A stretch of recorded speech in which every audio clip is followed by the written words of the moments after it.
grade your teachers. Now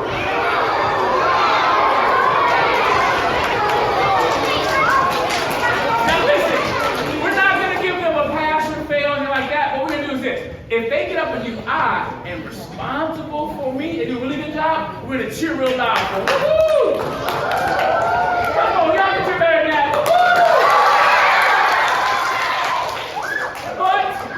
But, if the teachers get up and go, I'm responsible for me.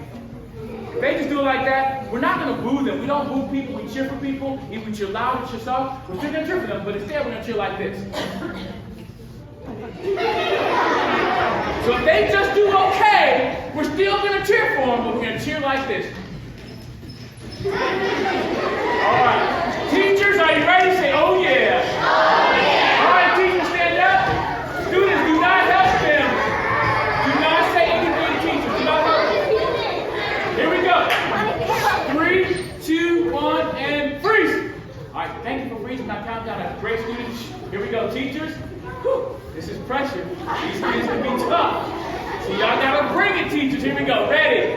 Ah.